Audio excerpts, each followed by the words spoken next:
Buenas noches.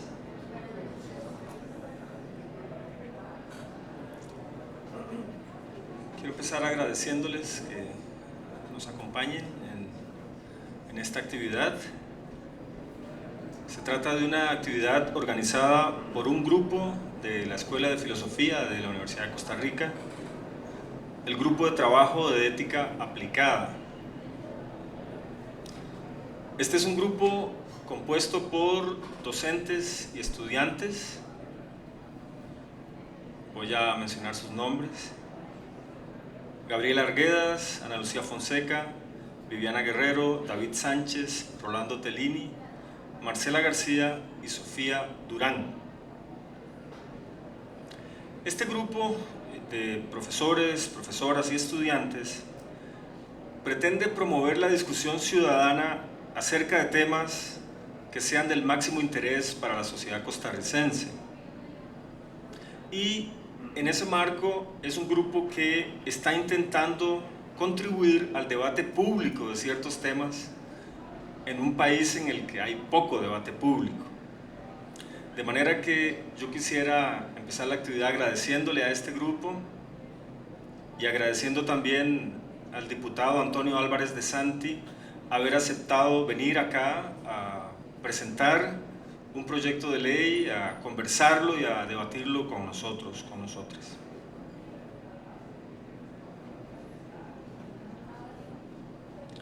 Probablemente no podemos hablar de una sociedad democrática si no tiene una buena esfera pública.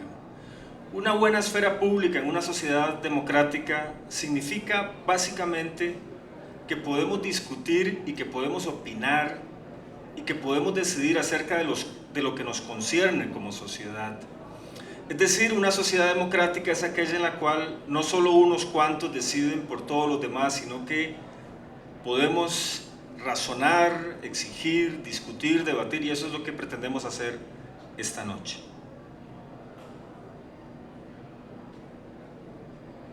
Como ustedes saben, este grupo de trabajo de ética aplicada nos ha convocado a conocer y debatir un proyecto de ley. Es el proyecto de ley que tiene el expediente 19.440 y que lleva por título Proyecto de Ley sobre Muerte Digna de Pacientes en Estado Terminal. Se trata de un proyecto de ley presentado por los diputados Antonio Álvarez de Santi, aquí presente, y el diputado Carlos Arguedas, quien desdichadamente no nos puede acompañar porque está en este momento reunido en la Asamblea Legislativa. Este proyecto de ley se compone de 6 artículos breves y de una amplia y rica justificación de casi 15 páginas.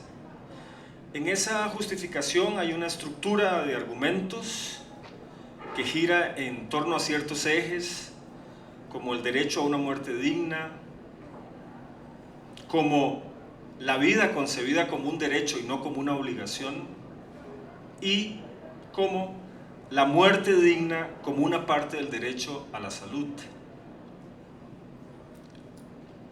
Y lo que vamos a hacer a continuación es conversar en torno a ese proyecto de ley. Como ven, somos muchos en la mesa, pero no se asusten, esto lo hemos pensado de tal manera que las participaciones sean relativamente cortas y que podamos tener un buen rato para conversar con ustedes. En primer lugar, vamos a escuchar al diputado Antonio Álvarez de Santi, proponente del proyecto de ley. No voy a hacer una presentación exhaustiva del diputado Antonio Álvarez de Santi, que es bastante conocido. Yo sí quisiera decir que me consta que es una persona que siempre está dispuesto a debatir públicamente sus ideas, sus proyectos, y eso es de agradecer en un país como este. Luego de su exposición vamos a tener la participación de 4 personas que pertenecen al grupo de ética aplicada, y luego abriríamos la discusión con todos ustedes. Así que de nuevo muchas gracias por estar acá y vamos a empezar escuchando al señor diputado Antonio Álvarez de Santi.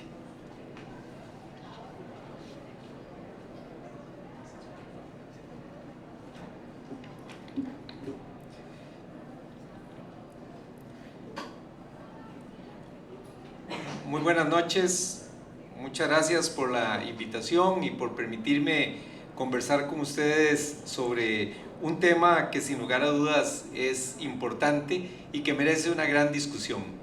Antes de hacer la presentación, bueno, debo decirles primero que me siento muy orgulloso de estar aquí. Esta fue mi universidad. En este auditorio recibí mi primer clase de introducción al estudio del derecho antes de que nos dieran el edificio nuevo. Esta era la Facultad de Derecho en las mañanas. Ustedes probablemente no sabían de eso, todos tan jóvenes. Y tuve después la oportunidad de ser miembro del Consejo Universitario y presidente de la Federación de Estudiantes de esta universidad, además de que he sido profesor no en Derecho, sino aquí en la Facultad de Economía, así es que me siento como en mi casa. Y cuando vengo aquí siempre tengo algo muy claro, vengo a una discusión abierta, sin ningún tipo de protocolo ni de limitaciones, entendiendo de que en la academia, donde existe la libertad de cátedra y la libertad de pensamiento, tenemos que expresarnos libremente y no estar sometidos a ningún tipo de condicionamiento por ser diputado o por pertenecer a un partido político, sino a tener una discusión académica lo más libre y profunda posible. Hechas esas manifestaciones, quisiera decirles que desde el punto de vista de la labor legislativa, debemos de entender que un proyecto de ley es eso, un proyecto. O sea, un proyecto de ley es apenas el borrador para iniciar una discusión. Entonces quisiera que entiendan que lo que está escrito en la propuesta no está escrito en piedra, ni está escrito con ningún dogmatismo, sino al contrario, es una propuesta para su discusión y por supuesto para mejorarla. Si alguien no cree en el derecho de la persona a tener una muerte digna, por supuesto no podríamos tener puntos de encuentro, pero todos aquellos que coinciden en que es importante una legislación en ese campo deben de sentirse con el derecho de promover e invitarnos a pensar, a discutir y a sugerir los cambios y las propuestas que se tengan que hacer. Les digo porque muchas veces la gente, cuando analiza un proyecto de ley, cree que la exposición de motivos es la ley, lo cual no es más que una explicación que después desaparece porque cuando se promulga la ley no hay exposición de motivos en las leyes, y que el proyecto es una referencia a la que tenemos que irle a encontrar todos los defectos. Claro, hay que encontrarle los defectos, pero salvo que uno esté en contra del tema, debemos de encontrárselos con sentido constructivo. De tal manera que ni el diputado don Carlos Arguedas, quien no podrá venir porque estamos en sesión para votar el presupuesto el día de hoy y no podíamos salir ambos, como mi persona vemos esto como una propuesta para la discusión, que eso sí, queremos que sea una discusión que acabe pronto en términos legislativos puede ser muy indefinido, pero que queremos que se convierta en ley de la República. ¿Por qué entrar en estos temas? Debo decirles que cuando se está en política uno pensaría que tiene un arco iris de temas para discutir y de propuestas para cambiar del país y para cambiar de la sociedad. Pero cuando uno está dentro de la vida política se da cuenta de que no es tan real que existe ese arco iris y de que hay todo un condicionamiento que nos lleva a centrarnos en ciertos temas. Entonces podemos hablar horas de política económica, horas del déficit fiscal, pero casi nunca hay tiempo para hablar de los derechos humanos. Y podemos hablar de los derechos humanos, pero cuando hablamos de los derechos humanos nunca son prioridad, sino que es prioridad el presupuesto de la República o la ley que tiene que cambiar los impuestos o algunas otras leyes que representan a grupos de interés y de presión muy fuerte que por supuesto tienen peso, llámese empresarios, sindicatos, etc. Pero hay temas que en la agenda legislativa y en la vida política parece que nunca son prioridad. Hace 20 años cuando llegué a la Asamblea, fui diputado hace 20 años y ahora estoy por segunda vez, me interesé por buscar esos temas de los que nadie se preocupaba para hablar. Y bueno, tuvimos la suerte de que el diputado Constantino Urkullu y mi persona encontramos el tema del acoso sexual, que en ese momento era un tema del que no se conversaba. Y logramos aprobar en 3 meses la ley contra el hostigamiento sexual en el empleo y la docencia, que es la ley contra el acoso sexual que hoy rige y que ha tenido una evolución, pero que hace 20 años fue un proyecto de ley realmente innovador y era el primer paso que se daba por buscar la protección de los derechos de los seres humanos a ser respetados y no ser acosados en el empleo o en la docencia, y sobre todo en el caso de las mujeres. Me preocupé también por defender los derechos de las personas portadoras del VIH-Sida, que tampoco eran una prioridad, ni era un proyecto, ni un tema por el cual existiera algún interés legislativo de hacerlo.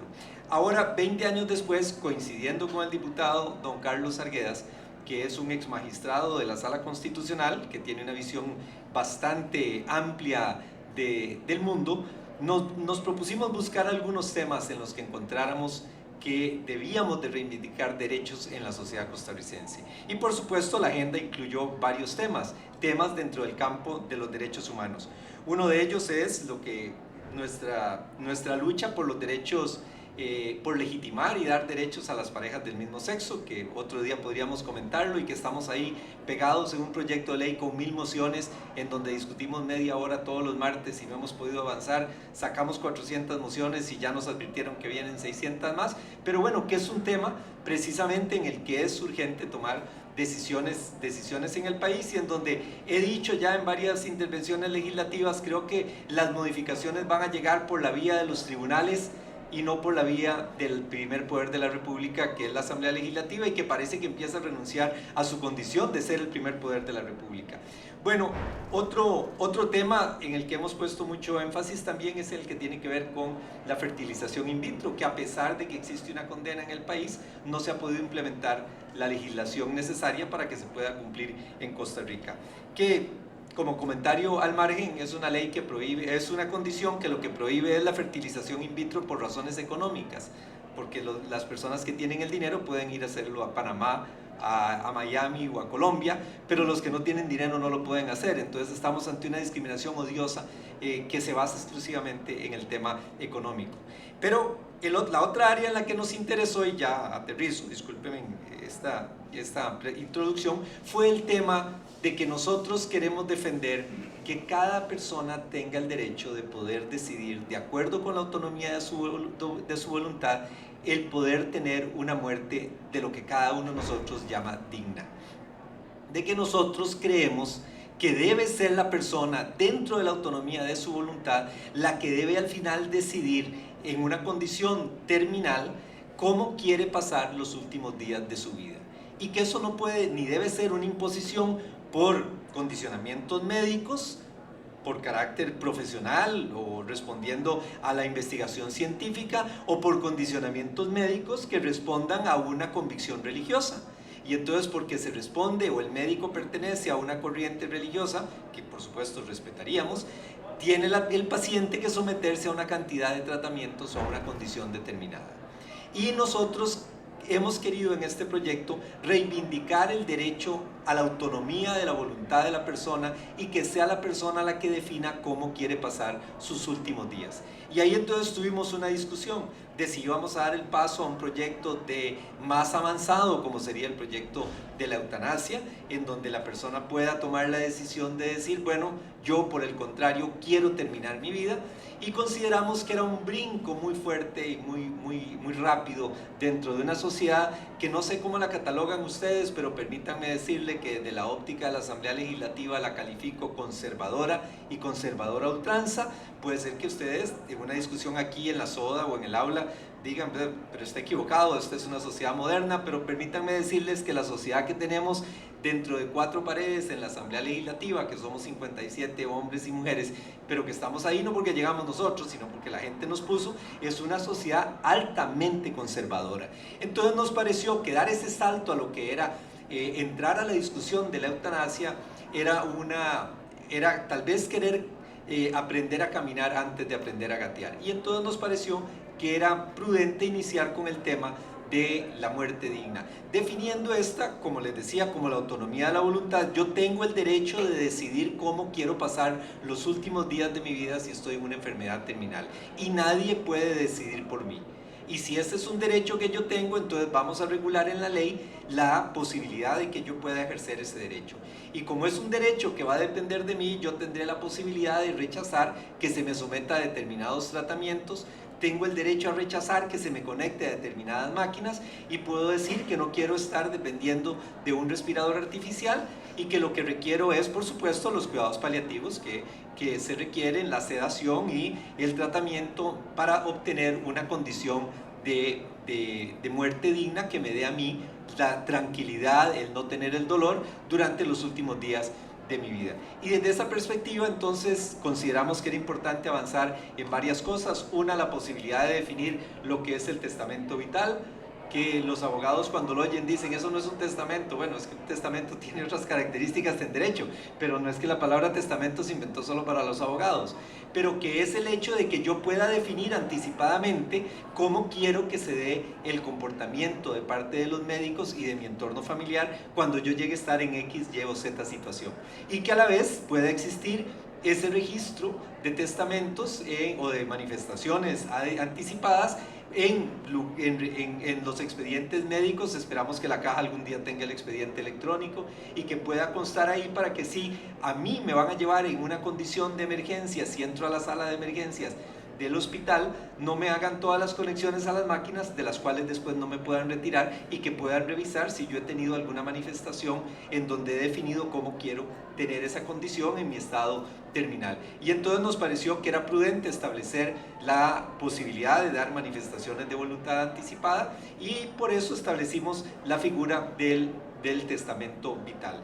Además, y perdónenme, tal vez omití decirles que hemos trabajado un texto sustitutivo que es una versión nueva del proyecto de ley, y estoy refiriéndome a esa versión que tal vez ustedes no la tienen porque esperamos que se apruebe el día de mañana, pero que por supuesto mantiene los mismos principios del proyecto original, mejorado con comentarios que nos han llegado en cuenta de la Defensoría de los Habitantes. Entonces nos interesa que desde ese punto de vista de mi derecho yo pueda tener también algunos elementos en el entorno. Primero, que se me deba de explicar por parte de los médicos todo lo que va a constituir en mi tratamiento, y que yo tenga el derecho a conocer todo el entorno médico al que voy a ser sometido para poder tomar yo esas decisiones, que obliga entonces una acción por parte de los médicos que van a estar atendiendo al paciente, que significa el tener que dar a conocer de manera detallada todo lo que el paciente debe tener el derecho de conocer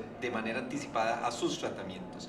También hemos establecido la posibilidad, o más que la posibilidad, el principio de que debemos de tener también algún orden de definición de quién va a sustituir la autonomía de mi voluntad si yo no la dejé en un testamento vital, y a quién le corresponde tomar esas decisiones. Bueno, porque si hay dos hijos, ¿cuál hijo manda? ¿El hijo mayor o el hijo menor? Si están los padres, si están los hijos o la esposa, ¿a quién le corresponde? Y bueno, hemos querido entonces establecer también un nivel de prelación, dándole, por supuesto, según mi punto de vista, es un tema a discutir, en donde tiene la jerarquía número uno la pareja del paciente, que es quien uno debe asumir, es la persona más cercana, ¿verdad? Y hablamos de pareja, no hablamos de esposo o esposa, sino la pareja de la persona. En ausencia de la pareja, los hijos mayores de edad, que por supuesto han sido o debería asumir uno, que son las personas más cercanas. En ausencia de ambos, pareja e hijos, los padres, y en cuarto lugar el resto de los miembros de la familia, para que de alguna manera lo que queremos hacer es poder dar el marco de acción de cómo puede y cómo se debe plantear ese tema de la autonomía de la voluntad, de mi voluntad o de la persona que esté en estado terminal. Quisiera decirles un par de cosas porque ha vencido mi tiempo, y claro, vamos a tener ahora oportunidad de conversar con más detenimiento sobre el tema. Una es, en el proyecto habíamos establecido una modificación al homicidio por piedad, a la parte de los delitos, para que es cuando una persona facilita que otra persona muera por piedad, porque lo ve sufriendo, porque hay dolor. Esto nos prendió una reacción muy fuerte en algunos grupos cristianos, básicamente, que lo que decían era que el proyecto era un proyecto de eutanasia que llevaba de manera encubierta el principio al establecer una disminución en la pena del homicidio por piedad. Yo no creo que eso fuera así, simplemente estamos evolucionando en el derecho, donde queremos menos gente que vaya a las cárceles, y que los que vayan a las cárceles son aquellos que tienen que ir, y nos parecía que un homicidio por piedad no era una persona que tenía las condiciones y el perfil de ir a una prisión, sino de otro tipo de sanción penal. Y por eso establecimos esa regulación en el proyecto de ley, la cual ya quitamos. Por lo demás, a un profesional que lo condenen a un día y ya quede su hoja manchada por un ejercicio de su profesión de médico, es una sanción lo suficientemente severa. Y lo otro Hemos estado en diferentes oportunidades discutiendo las críticas al proyecto de ley. Las podría sintetizar en lo siguiente. Bueno, hay quienes creen que el proyecto tiene deficiencias técnicas y cometía algunos errores de lenguaje. Es total y absolutamente legítimo. Éramos o somos dos abogados los que estuvimos en la redacción del proyecto y requiere un nivel de mayor precisión, por supuesto que hay que hacerlo. Otro grupo considera que estamos entrando en un campo en donde cruzamos una línea que depende ya de la relación de la persona con Dios. Ahí es muy difícil ya ponernos de acuerdo en una discusión terrenal sobre un aspecto que es de carácter espiritual, y es muy difícil que podamos coincidir, pero hay un buen nivel de oposición en esa línea. Y hay otro grupo que considera que la ley es innecesaria. Este es el que de alguna manera más me preocupa, que tal vez lo podemos conversar más adelante, porque no creemos que la ley desde ningún punto de vista sea innecesaria si hoy en día no existe ninguna regulación al respecto y queda uno a la buena voluntad del médico que lo atienda o del centro hospitalario en el que uno se encuentre. Y termino diciéndoles, establecimos también en esta nueva versión una regulación sobre el ensañamiento terapéutico, que es cuando el médico hace más allá de lo que debería de hacer para mantener a la persona viva, independientemente del dolor, sufrimiento, incomodidad, disgusto o rechazo que la persona pueda tener sobre ese ensañamiento terapéutico. Y establecemos ahí algunas regulaciones sobre la materia. Pero bueno, voy a hacer aquí un corte y ahora en la etapa de preguntas y respuestas podremos entrar a temas mucho más puntuales. Muchas gracias.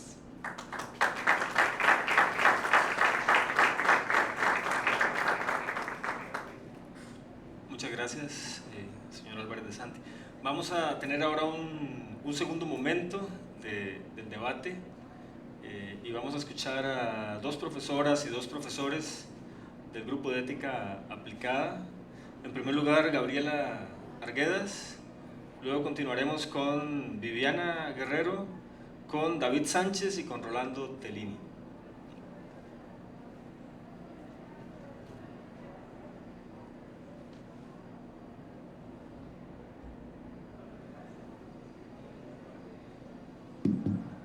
Buenas noches, muchísimas gracias por estar acá acompañándonos en este conversatorio.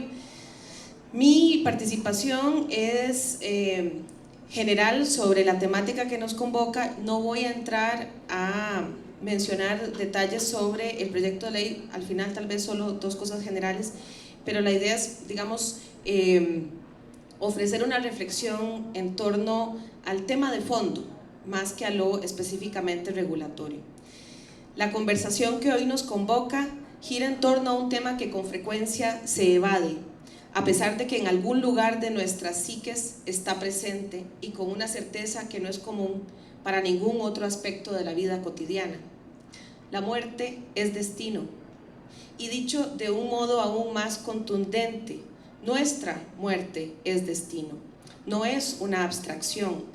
La muerte, como si pudiéramos hablar de la muerte de los otros, dejando de lado la reflexión sobre nuestra propia muerte, que se nos presenta como la única certidumbre que no acepta ponderación o escapatoria. Para algunas culturas, la muerte es recibida como una gran celebración. Para otras, es un desgarro profundo.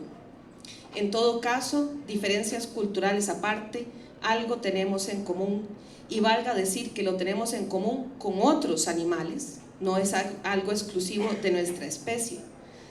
La muerte de una persona querida, de alguien cercano, es un evento que deja una huella indeleble en nuestra subjetividad y que además la transforma. Sin embargo, a diferencia de otras tradiciones, en nuestro país hemos ido perdiendo el hábito de conversar sobre la muerte, de estar en cercanía con ese proceso. La muerte pasó de ser un momento simbólico importantísimo para la colectividad, vivido en el espacio íntimo, familiar y comunitario, a ser reducido a un dato comprobable a través de instrumentos y técnicas de medición. Tampoco sobre esto conversamos, sobre esas transformaciones técnico-culturales que se van dando con el tiempo con respecto a cómo entendemos y vivimos tanto la idea de la muerte como la muerte de los seres queridos, humanos y no humanos. Dejar de conversar sobre la muerte, en mi opinión, es problemático, sobre todo si ese silencio no se resuelve de alguna otra forma, por ejemplo, a través del arte. Es decir, si lo que impera es silencio, de algún modo estamos entrando en negación con respecto a la muerte. Y de ahí pueden surgir varios problemas. Por ejemplo, el autoengaño, el pensar mágicamente que podemos eludir la muerte, o peor aún, que debemos vencer la muerte, como si se tratara de una batalla entre la vida y la muerte. La idea de no existir más puede ser muy perturbadora, dependiendo de nuestra construcción social sobre la muerte. Sin embargo, perturbadora o no, esa idea tarde o temprano se impondrá con el peso de los hechos. Y en este mundo contemporáneo, que ha reclamado el término de tan profundo poder transformador como es el de calidad de vida, deberíamos darnos también la oportunidad para pensar en la calidad de muerte. La muerte digna, que yo traduzco como la muerte en nuestros propios términos. La muerte que más pueda acercarse al proyecto de vida de cada quien. Precisamente ese es uno de los efectos positivos que observo en la presentación del proyecto de ley que ha servido de buena excusa para reunirnos acá. Este proyecto de ley nos pone a conversar sobre la muerte, que es ni más ni menos que conversar sobre la vida, sobre cómo entendemos la convivencia humana, la solidaridad, el respeto por el otro, la diversidad de cosmovisiones, de tradiciones, de preguntas sobre la felicidad, la dignidad, incluso de preguntas acerca de la ley y del Estado. Morir no es solo un proceso biológico. El hecho de morir es un proceso también culturalmente mediado.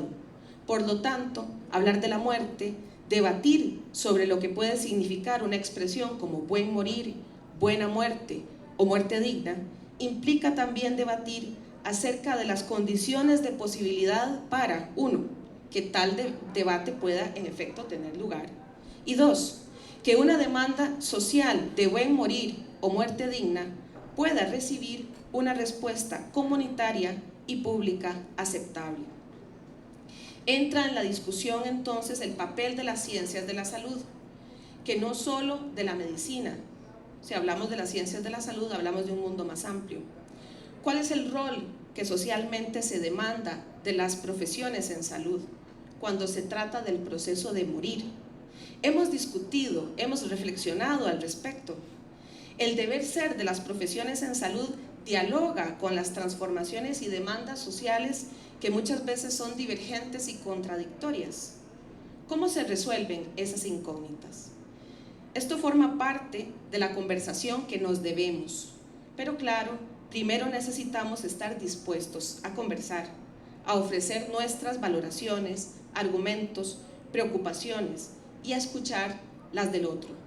Necesitamos estar en disposición para que nuestras ideas y convicciones sean confrontadas, sean sometidas al análisis, sean criticadas, aceptadas o rechazadas por nuestros conciudadanos y conciudadanas. Y si no queremos usar ese término de ciudadanía, podemos decir nuestros amigos y amigas en la vida cívica, en la vida pública, en esto que llamamos país, patria, república. Para algunas personas, la sola imagen de alguien que decide no sentir dolor y agonía en sus últimos días y que demanda el servicio médico necesario para que tal decisión se cumpla, puede provocar rechazo o temor. Pero lo mismo puede sucederle a otra persona al imaginarse a alguien que considere legítimo obstaculizar tal decisión de no sentir dolor o de querer acortar ese proceso de agonía, acelerando la llegada de la muerte, pidiendo ayuda para morir.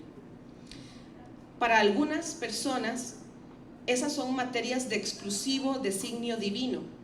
Para otras personas, la divinidad o bien no existe o no tiene interés alguno en imponerse en la voluntad de las personas. Ahí tenemos entonces nuestro reto.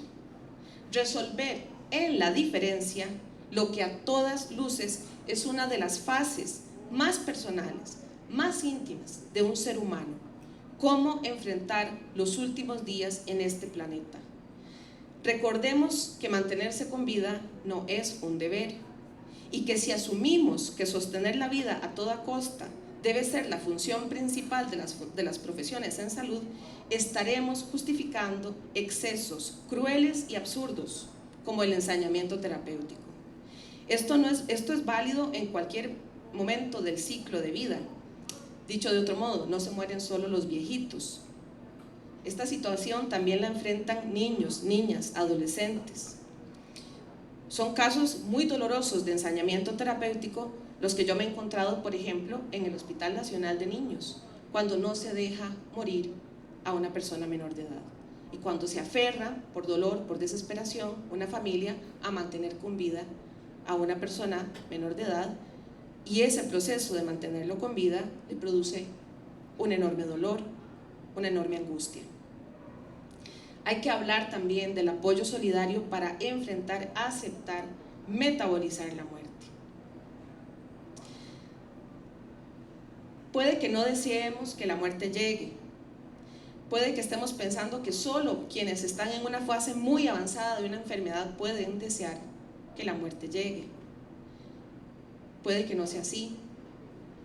En todo caso, es cierto que no decidimos nacer, no tomamos una decisión consciente y libre para venir al mundo, pero sí podemos tomar esas decisiones para despedirnos de él.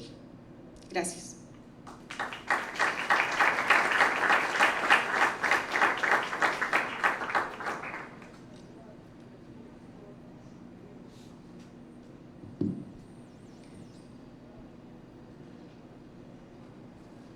Bueno, muy buenas noches.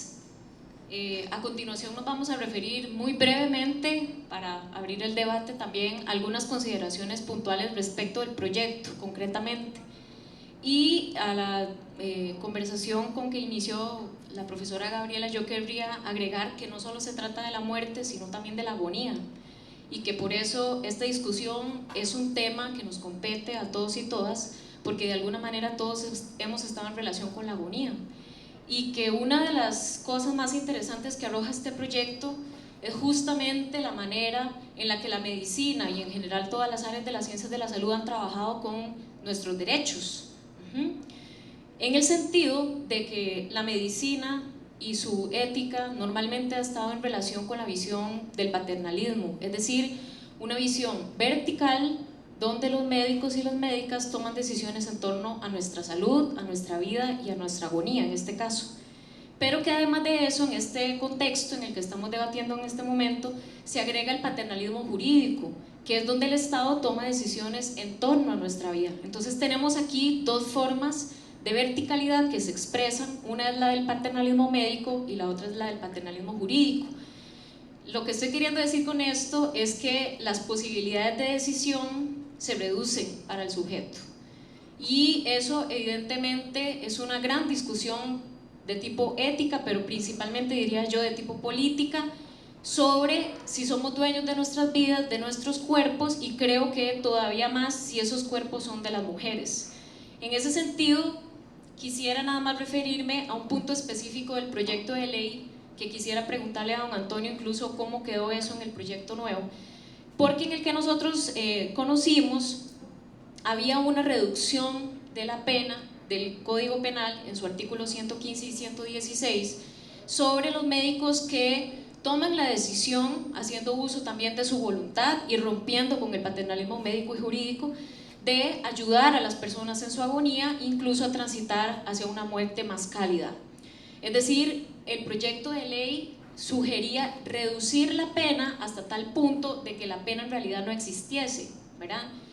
Nosotros incluso sosteníamos de que esa pena no debería existir, porque el hecho de que exista, aunque sea mínima, ¿verdad?, sigue sosteniendo el hecho de que hay algo ahí que no está bien, que hay algo ahí que es punitivo, que se puede castigar, y que en un ambiente mucho más progresista, en un ambiente mucho más liberador, emancipador y de derechos humanos, no debería haber ninguna pena a un profesional de la salud que ayuda a eso. Pero además de eso, porque castigar a un médico o una médica que hace esto le resta autonomía a los pacientes y fomenta una práctica que se llama la de medicina a la defensiva.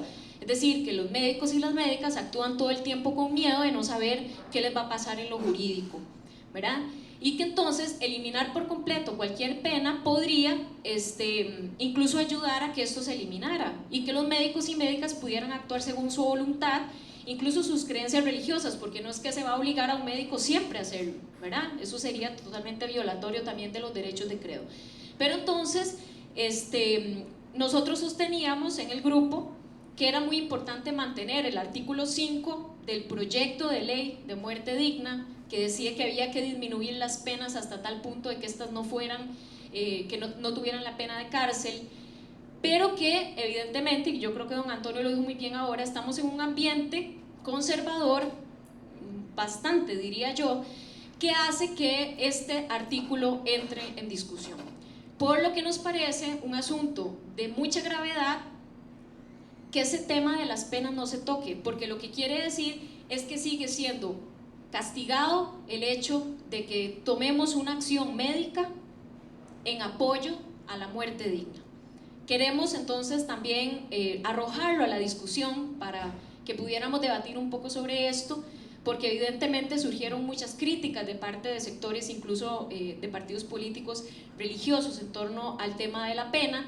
Nosotros sugerimos eliminar todo tipo de pena, pero que al menos, como estrategia política, bien lo decía el diputado, sostener una pena muy pequeña, pero no tocar de ningún aspecto el artículo 115 y 116 del Código Penal.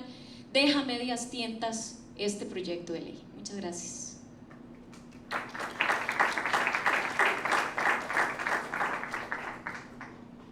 Buenas noches.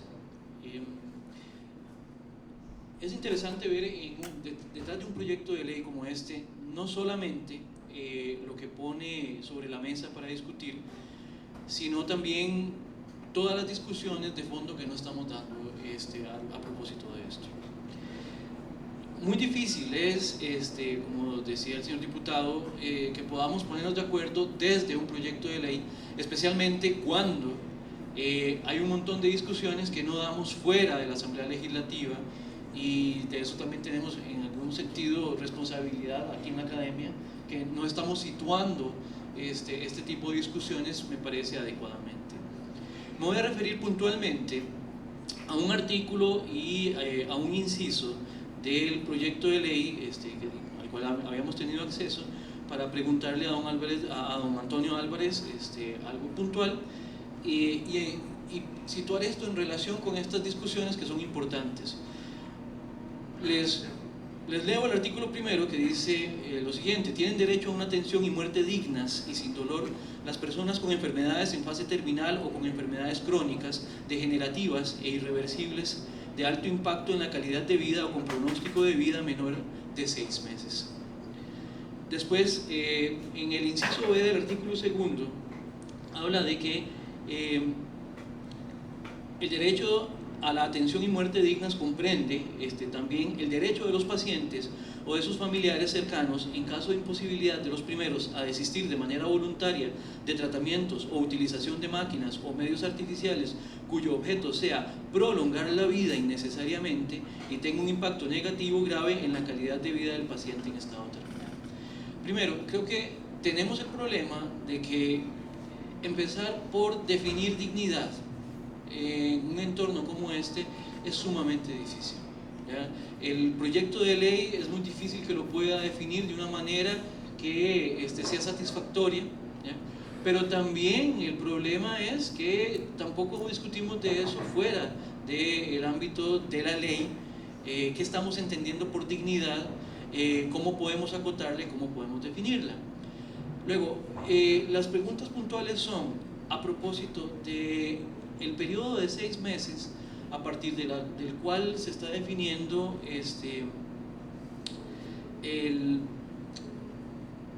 al paciente que sería susceptible de ser acogido por esta ley. Ahí lo que me gustaría es saber cuáles son los criterios, me imagino que son de índole técnica, que entran acá para hacer esa definición en función de 6 meses de pronóstico de sobrevivencia, en primer lugar. Y en el segundo, a propósito del inciso que leí anteriormente, me parece que el inciso trata específicamente con eutanasia de tipo pasivo, que es simplemente aquella en la cual no se va a llevar a cabo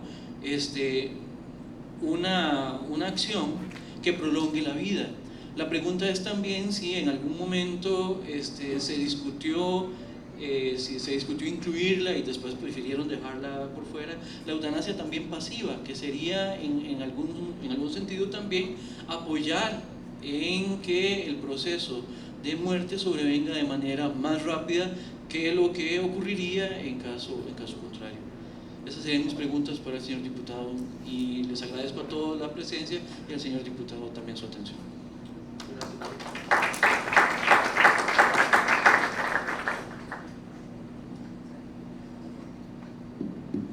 Bueno, muy buenas noches, simpático público. Sería muy puntual también lo que tendría que decir con respecto al proyecto de ley que aquí nos convoca. Primero que nada, Epicuro de Samos, un viejo filósofo, decía que la muerte era aquello que mientras nosotros estábamos no había llegado, y que cuando ella llegaba ya nosotros no estábamos. Entonces esa cuestión metafísica de la muerte tal vez no sea lo que estamos trabajando acá, sino esa experiencia íntima del morir, como dice Elisabeth Kubler-Ross, una tanatóloga suiza, pues especializada en esos temas.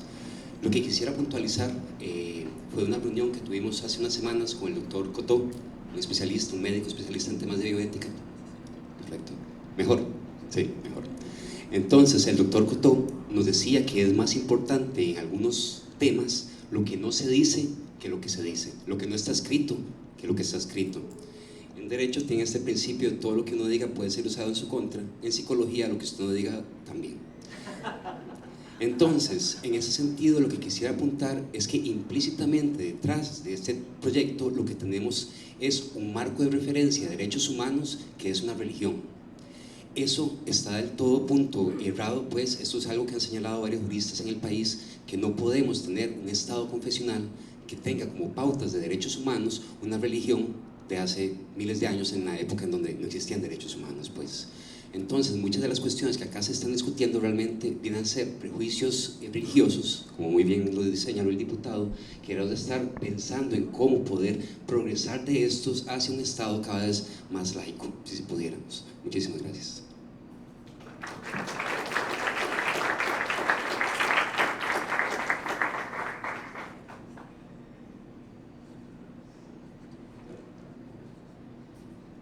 Bueno, muchas gracias. Voy a tratar de ser muy puntual sobre los 3 comentarios de Viviana, David y de Rolando, que sin lugar a dudas son muy importantes.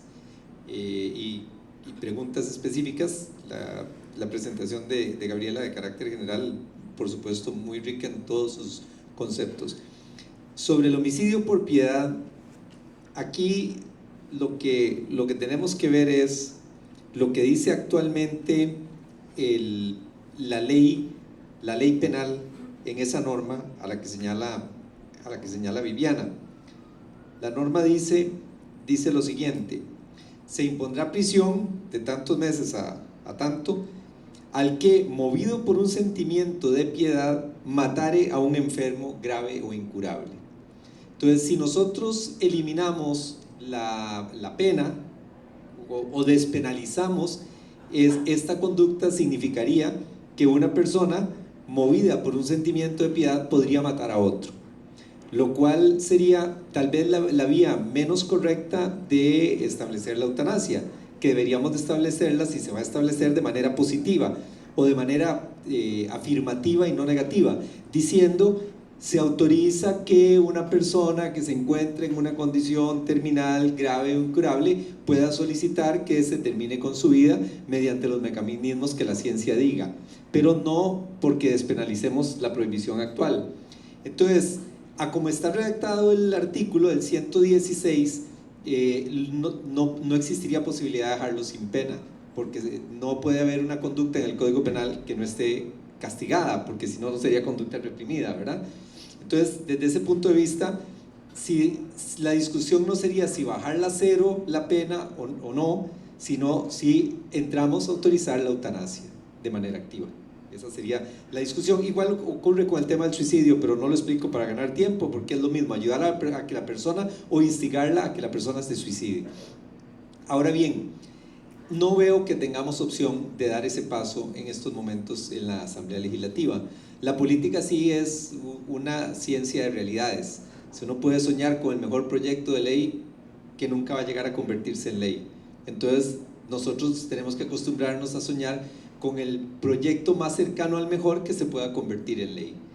Uno permite, si cogemos la primera vía de tener el proyecto que aspiramos y que no se convertirá en ley, va a terminar en las bibliotecas de las facultades de Derecho o de Filosofía cuando son temas como estos, o de Economía si son temas económicos, pero nunca lo veremos en el derecho positivo costarricense.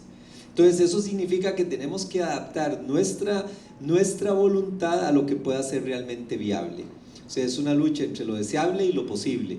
Y sí debo decirles que si aún con este proyecto hemos tenido algunas dificultades, el plantear el tema de manera directa de la eutanasia en esta coyuntura sería muy complicado.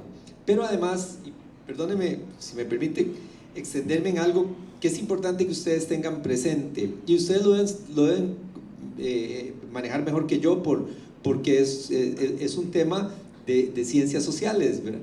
Que es básicamente, no podemos aspirar a que un grupo o un sector de nuestra sociedad que se opone a ciertas políticas en un plazo muy corto de tiempo tenga 3 resultados desfavorables. Entiéndase, fertilización in vitro, derechos a las parejas del mismo sexo y eutanasia. O sea, eso puede ser llevar al límite de soporte, de resistencia de esos grupos, ¿verdad?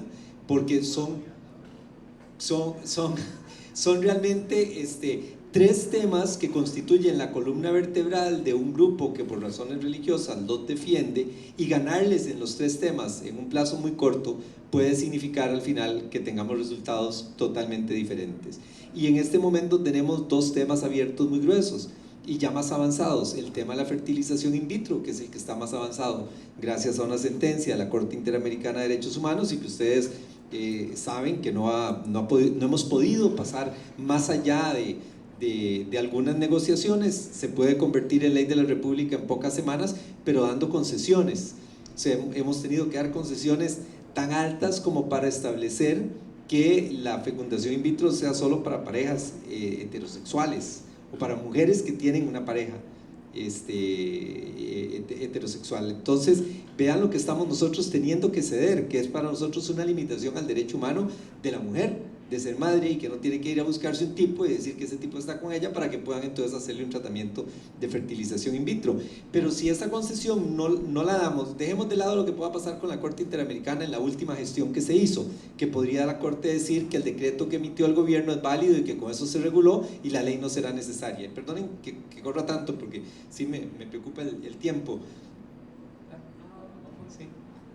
Pero entonces, si tenemos esa discusión y a la vez venimos con estos otros 2, puede ser que llegue un momento en que la población o los grupos cristianos ya se vayan a la calle con manifestaciones masivas y con otro tipo de estrategia, si a nivel legislativo se están perdiendo todas. Entonces, en síntesis, yo no veo que en este momento sea posible el plantearnos el tema de la eutanasia de manera directa, que es lo que tendríamos que plantearnos si quisiéramos bajar a 0 la sanción, porque la sola disminución, que como se los dije, lo planteé como una cuestión de política criminal o penal, que no suene tan feo, ¿verdad?, de política penal o penitenciaria, y no como un tema del proyecto, en el sentido de que estamos con las cárceles llenas, hay violaciones en los derechos humanos terribles en nuestro sistema penitenciario, y además seguimos metiendo gente, ¿verdad?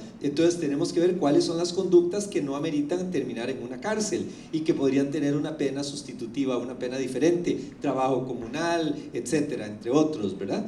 Y pareciera que un homicidio por piedad cae dentro de esas características. No estamos hablando del gacetillero que está matando para el crimen organizado, debería tener una sanción diferente de una persona que por piedad ayuda a un ser querido o facilita la muerte de un ser querido. Entonces, buscando que no tuviera una pena de cárcel, causó una reacción adversa hacia el proyecto tan grande como esa. Entonces, en síntesis, no podríamos bajar la pena a 0 porque sería mejor entrar con una propuesta en términos afirmativos de eutanasia y no le veo viabilidad política. En cuanto a los 6 meses que me pregunta David, efectivamente era un tema muy complicado de definir, ¿por qué 5 meses no o 7 meses? Al final, dichosamente, en el proyecto nuevo que hicimos, no tenemos plazo. En esto, también en lo legislativo es un poco, hay que tocar el agua, ¿verdad? A ver qué tan caliente está y hasta dónde puedo llegar. Bueno, el tema de la definición de qué es enfermedad terminal, cómo está, no se ha convertido en un tema, en un nicho. De ahí que entonces pensamos que, no siendo esa una definición, no teníamos que amarrarnos a los 6 meses. Y eso se eliminó. Y sí, por supuesto, a como está planteado el proyecto, es lo que uno podría entender un caso de eutanasia pasiva y no de eutanasia activa.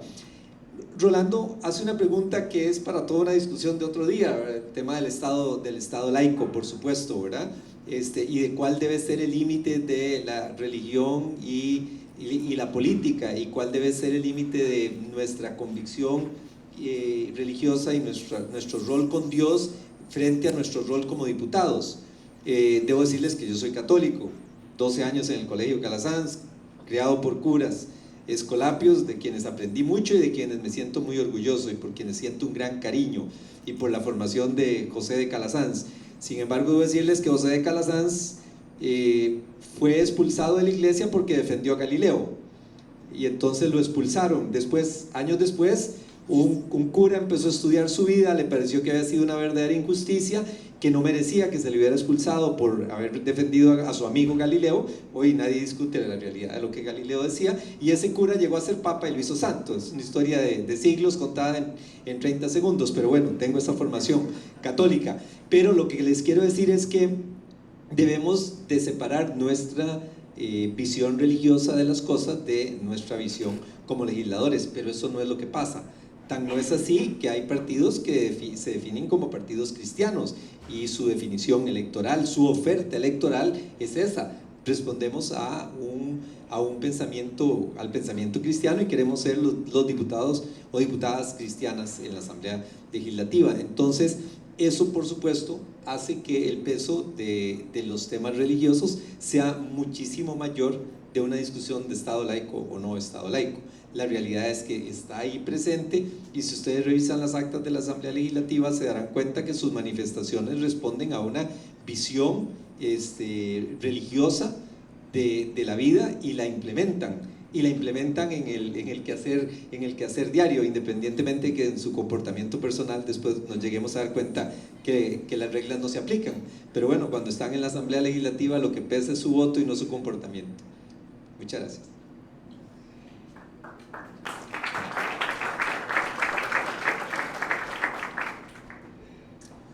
Bien, aquí cerramos el primer momento. Quiero usar una metáfora futbolística. Un buen moderador es como un buen volante de contención. Nunca propone nada, pero siempre quiere quitarle la bola al rival. Vean que llevamos menos de una hora y ya expusieron y respondieron, así que mi deber es que esto fluya, y ahora vamos a abrir el debate de manera que participen ustedes. Les voy a pedir que tengan la misma agilidad, la misma claridad, el mismo respeto con el que estas 5 personas han expuesto. Así que siéntanse en libertad de pedir la palabra. Jimmy primero. Buenas noches, don Antonio, un gusto verlo acá y retomando estas discusiones que definitivamente hay que tenerlas y hacerlas todo lo posible. Nada más quiero hacerle una mención respecto al artículo 5, donde se modifican los artículos 115 y 116. Estoy manejando una versión del proyecto que no sé si es la última. Mencionan en las últimas líneas de cada nueva versión de los artículos: si la ayuda es por piedad y proviene de un médico tratante, la pena será de 2 meses de prisión. En el 116 es prácticamente la misma redacción. Dándole un poco de vuelta al asunto, pensando en lo que todo el proyecto propone, no me queda muy claro por qué al médico se le reduce tanto la pena y en cambio a otros la pena es mayor. Varias razones me hacen pensar en eso. Cuando estamos hablando de un médico terminal, perdón, de un paciente terminal, ya sea que esté en cuidados paliativos, esté en la casa, esté hospitalizado, lo que fuera, generalmente el tratamiento está en manos del médico y él es el que prescribe. Tenemos aquí un asunto interesante. Hay una práctica bastante instalada, y yo no sé si usted por medio de su hermana lo sabrá, de que se usa mucho morfina en pacientes terminales para adelantar el desenlace. Y por supuesto que, como este proyecto no ha sido aprobado, eso es ilegal, ¿ya? Entonces, la pregunta que yo me hago, y además que no lo aplica el médico, sino que lo hace, le dicen a enfermería que lo haga. Entonces, el punto es, ¿por qué una pena tan baja para el cuerpo médico, cuando son los tratantes los que están los que están tratando al paciente, y en cambio para terceros o cuartas personas la pena es mayor, cuando probablemente su poder para intervenir en la vida del paciente sea mucho menor? Por ejemplo, no saben distinguir una ampolla de morfina de un suero, por ejemplo, cosas por el estilo. Gracias. Buenas noches. Muchas gracias al diputado por haber traído un proyecto como este que obliga de alguna manera a la sociedad costarricense a plantearse alguna cantidad sobre estos temas. Yo quería primero decirles que muerte digna no es sinónimo de eutanasia ni es sinónimo de suicidio asistido. Muerte digna la tiene un costarricense que se muere de un infarto en la cama. Muerte digna la tiene un paciente con artritis reumatoidea que acepta su proceso y se muere alrededor de su familia con o sin cuidados paliativos. Entonces, yo creo que revolver esos temas se convierte en algo que es peligroso. El proyecto habla indistintamente de dolor y sufrimiento. Son dos cosas completamente diferentes en medicina. Cuando una mujer está pariendo, tiene mucho dolor, pero está feliz porque va a haber un hijo. Entonces, cuando tenemos dolor, en muchas ocasiones tenemos sufrimiento. ¿De acuerdo? Pero no todas las veces que tenemos sufrimiento, tenemos un dolor físico. Un divorcio tiene un sufrimiento emocional muy importante, pero no está provocado por un dolor físico. Entonces, yo creo que eso debe aclararse muy bien dentro del proyecto. La otra cosa importante es que nosotros ya en medicina hicimos saltos trascendentales importantes y hablamos de adecuación del esfuerzo terapéutico. Eso quiere decir que cuando la vida o la salud de una persona cambian, en el sentido de que no podemos curar o al final de la vida están pasando acontecimientos físicos importantes, a cambios diferentes adecuamos el tratamiento en forma diferente y a eso le llamamos adecuación del esfuerzo terapéutico. Entonces queda muy claro que al final de la vida nosotros cambiamos los tratamientos precisamente de acorde a las circunstancias que el paciente está viviendo. Efectivamente, los 6 meses de vida es un término que se aplicó originalmente con la OMS hace muchísimos años, en el 1967, cuando salió un programa de cáncer.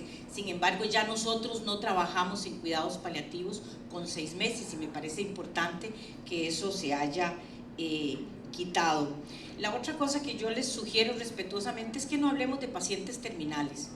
Si hablamos de pacientes terminales, usted, señor diputado, y yo somos pacientes terminales, porque ninguno de nosotros se va a quedar aquí para siempre. O sea, la diferencia de usted, de yo o de cualquiera de las personas que está aquí, que con respecto a un paciente que está enfermo de cáncer en la etapa final de su enfermedad, es que probablemente él se va a morir primero que nosotros, pero no sabemos, porque yo saliendo aquí puedo tener un accidente de tránsito y me morí primero que el paciente. Nosotros decimos respetuosamente en cuidados paliativos, paciente con enfermedad en fase terminal. El decir paciente terminal resulta peyorativo, de alguna manera insultante. Entonces, y a veces hasta discriminatorio en los servicios de emergencias. Entonces yo les ruego, les suplico que no usemos ese término de paciente terminal, sino el paciente con enfermedad en fase terminal. También quería decirles, en respuesta al compañero, que, bueno, no sé si el compañero es médico o no, pero no tendría por qué tener conocimientos con respecto al uso de la morfina. La medicina conoce la morfina desde hace muchísimos años, pero muchísimos años. La morfina se plantea en un estudio en 1967, por ahí 68, donde hace un estudio contra un cóctel que se llamaba el cóctel Bronton, que tenía un montón de cosas adentro, incluyendo morfina, y nos dimos cuenta, y fue aceptado por la Organización Mundial de la Salud, la morfina como el opioide o el opiácido más importante para controlar el dolor de severo a intenso. Inclusive la JIFE, que es esa organización de la OMS que controla la cantidad de morfina, no puedo ver desde aquí, salado para usted, un minuto, que controla, nosotros no usamos morfina para matar pacientes, nosotros usamos morfina porque es la droga de elección para el control del dolor, igual que la metadona e igual que otros opioides que se han producido. Yo le puedo garantizar que yo tengo niños con 2 y 3 gramos de morfina endovenoso en una infusión permanente, que es un montón de morfina, están sentados en la cama hablando conmigo, diciéndome un chiste y diciéndome me sigue doliendo. Entonces nosotros no usamos la morfina, la aplica la enfermera como aplican los medicamentos en enfermería porque esa es la estructura, pero también nosotros también ponemos la morfina, o sea, no es que nosotros le decimos a la enfermera ponga la morfina para matar al paciente y es ella la que lo mata por una indicación médica. Eso no existe. Hay cualquier cantidad de investigaciones para el diestrés respiratorio, para la insuficiencia respiratoria. La morfina produce excelente, regulariza el ritmo. Para el infarto al miocardio, para el edema agudo de pulmón usamos morfina, para una fractura expuesta usamos morfina. Entonces yo creo que ese concepto, y lo repito, usted no tiene por qué manejar eso como lo manejamos nosotros, es completamente no cierto, no es veraz, no está pegado a la verdad, y morfina es una droga tan buena y tan maravillosa y tan segura para el uso del control del dolor que de acuerdo a la OMS es la droga de indicación médica. Y la otra cosa que le pido por favor es que saque sedación paliativa dentro de la legislación, por una razón muy simple. Sedación paliativa es una indicación médica, equivaldría en la ley como decirle en la ley al médico dele jarabe para la tos. No corre poner en una ley sedación paliativa. Una sedación paliativa tiene indicaciones técnicas muy importantes, muy específicas, y no podría ir dentro de la ley porque usted no podría decir dele jarabito para la tos. Muchas gracias. Allá atrás, compañero. Bueno, muchísimas gracias y muchas gracias por las presentaciones.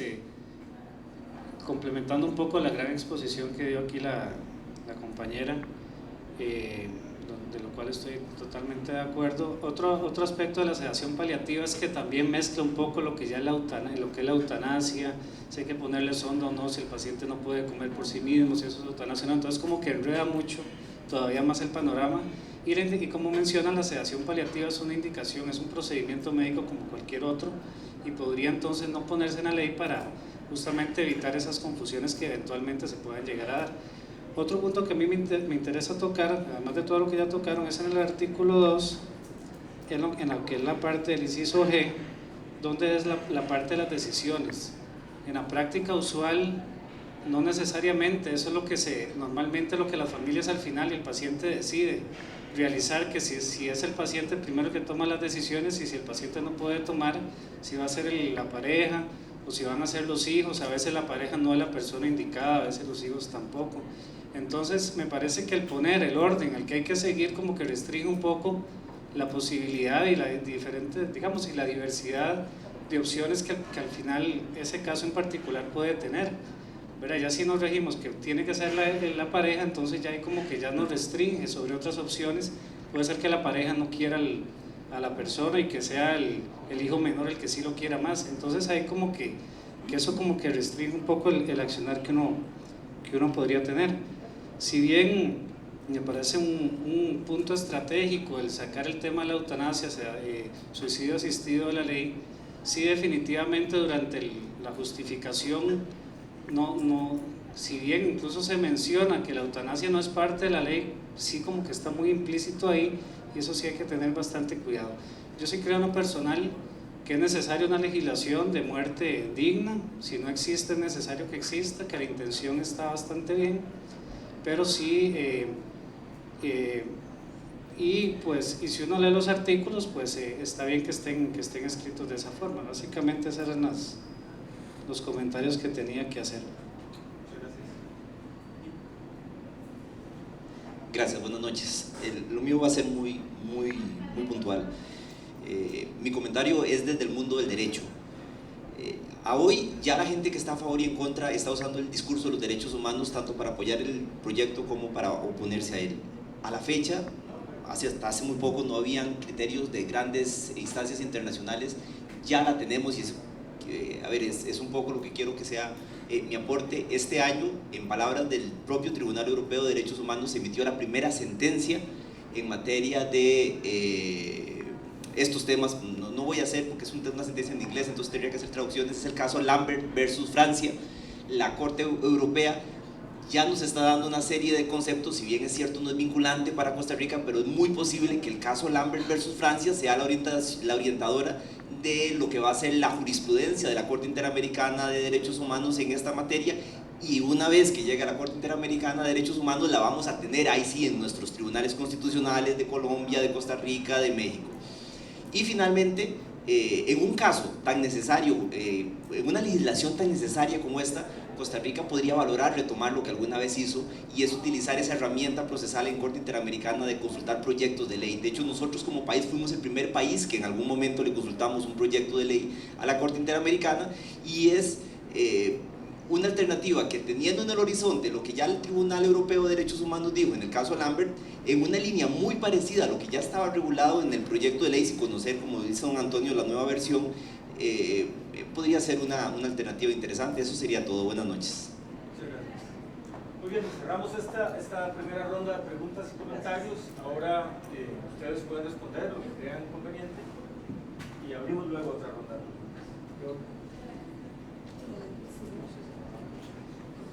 Bueno, empiezo por la pregunta de Jimmy. La norma, como usted la leyó, estoy prácticamente seguro que es la norma original, salvo el tema del plazo de encarcelamiento, o los años o meses, pero es la norma original del Código con su actual vigencia, creo que es del año 40, no, perdón, es del 70, el Código Penal vigente, y ahí no hicimos ningún cambio. ¿Por qué un trato diferente al médico? Probablemente dentro del análisis desde el punto de vista del equilibrio entre la acción y la sanción, se asume que la cercanía del médico con el paciente y su conocimiento del proceso que puede vivir de dolor o de sufrimiento o de ambos, para usar los términos que correspondan, causan una relación de cercanía tal que facilitan que él tome la decisión de colaborar con la muerte diferente a otra persona, y entonces por eso tiene un atenuante, porque su condición no sería la igual a la de cualquier otra persona. Él está mucho más cerca y con mayor conocimiento de la realidad que vive el enfermo. Probablemente eso fue lo que originó una calificación penal con atenuante a favor del médico. Objetivamente podría uno pensar que al final tenga más cercanía la enfermera o el enfermero que el personal de enfermería que el mismo médico, ¿verdad?, en el día a día, en la relación con el paciente. Pero así es como está la legislación actual. Nosotros no hicimos ese cambio.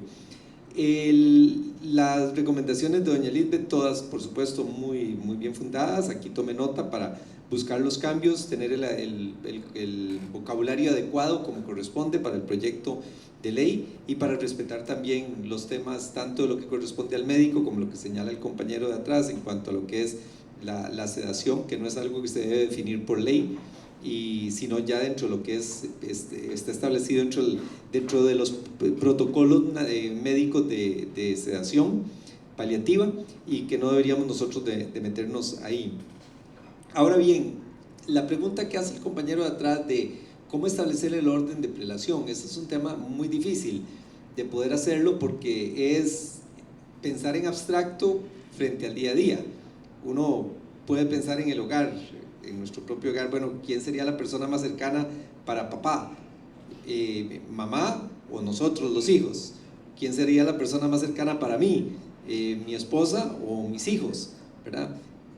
Pero es una decisión que como legisladores debemos de tomar de manera abstracta, pero por supuesto hay en medio una serie de condicionamientos y consideraciones que no podemos prever. Y ahora me traía a la memoria un chiste que me llegó en el celular hace pocos días, en donde aparece un señor muy mayor, que luce medio enfermo, con una esposa muy joven, y se ve que el señor tiene mucho dinero por el entorno en el que está, y entonces él está hablando con el hijo y le está diciendo: no, mi nueva esposa es una muchacha muy religiosa, me vive hablando del Nuevo Testamento, ¿verdad? Entonces la verdad es que es difícil poder decir si esa muchacha de esa foto que le habla del Nuevo Testamento al papá, a su nuevo esposo, está más legitimada que los hijos para tomar esa decisión. Pero nosotros como legisladores debemos de tener un comportamiento abstracto, no podemos llegar a poder asumir tantas condiciones de qué es lo que podría pasar, ¿verdad? Sobre todo, repito, si hay herencias de por medio, puede haber más interés de una persona que de otra en el círculo de los herederos porque la persona termine sus días. Y sí es complicado hacerlo de otra manera, tenemos que apostar por lo que podría ser el promedio o el averaje. Me parece que en esa relación debe de existir una mayor cercanía de parte de la pareja que de los hijos para tomar una decisión. La solución más fácil obviamente es ir al testamento y que sea la persona la que tome la decisión y no tener que dejarla en manos de un tercero, y poder hacer políticas de conciencia a nivel nacional de lo importante que es que en situaciones como estas, desde el momento mismo en que se le habla a la persona que padece una enfermedad que lo va a llevar inevitablemente a la muerte en estas condiciones, de una vez invitarlo dentro del tratamiento psicológico que se tiene que hacer a que haga un testamento y evitar esta otra decisión. Pero sí es muy difícil poder hacerlo de otra manera. Sí podríamos, como esto que usted me dice, abrir la posibilidad de que los médicos pudieran considerar que ese orden de prelación no es el que mejor garantiza los derechos del paciente, pero también ahí podría ser donde entre el médico que quiere seguir por X razones con un tratamiento frente a una esposa que no desea que siga el tratamiento y entonces la quiera descalificar a tomar la decisión para ver si convence a los hijos, ¿verdad? Pero voy a tomar en cuenta lo que usted dice, pero le adelanto que es muy difícil poder tomar una definición en otra vía, ¿verdad? Pero definitivamente hay que buscar esa valoración. Lo que usted dice en el caso Lambert versus Francia y el tema lo dije rápidamente en mi presentación, pero lo he dicho ya en varias intervenciones en la Asamblea Legislativa. Los cambios sociales van a terminar haciéndolos las Cortes de Justicia y no las Asambleas Legislativas. Las Cortes de Justicia no son electas por el pueblo, las Asambleas Legislativas son electas por el pueblo, y dentro del principio de distribución del poder, si nos volvemos a los clásicos franceses, a los equilibrios de Montesquieu, etc., definitivamente lo ideal sería que fueran los órganos legislativos, pero la inoperancia de los órganos legislativos, la falta de acción del acuerdo y la incapacidad del acuerdo político está haciendo que esos órganos estén siendo brincados por los órganos judiciales. La FIB es por una Corte Interamericana de Derechos Humanos, que es la que está tomando esa definición. La unión de hecho entre parejas del mismo sexo que ha sido registrada fue por un juez de familia, aplicando la ley de la persona joven, una pareja de menos de 35 años, y ya está registrada como tal. El caso trae una serie de complicaciones que se está analizando y que se analizará dentro de pocos días. Hay un recurso de inconstitucionalidad que suspendía la aplicación de la norma. No obstante, el recurso de inconstitucionalidad no afecta a los de menos de 35 años, porque el recurso de inconstitucionalidad es que la posibilidad de ir a un tribunal y que los declaren unión de hecho, al ser solo para menores de 35 años, es inconstitucional porque deviene en un trato desigual para los mayores de 35. Consecuentemente, si la persona es menor de 35, lo que vaya a definir la sala no le afecta. Entonces, con ese razonamiento no debió haberse suspendido el dictado de las sentencias y lo que hizo el juez es correcto, pero la sala podría decir la suspensión es completa, el juez se extralimitó y anule la sentencia e incluso abrir un proceso disciplinario contra el juez. Pero independientemente de lo que pase con ese caso, si uno lee la sentencia que dicta el juez, donde reconoce la unión de hecho de dos hombres de menores de 35 años, ese juez pudo no haber citado la ley de la persona joven, porque lo que hace es un análisis de derecho comparado y de control de convencionalidad.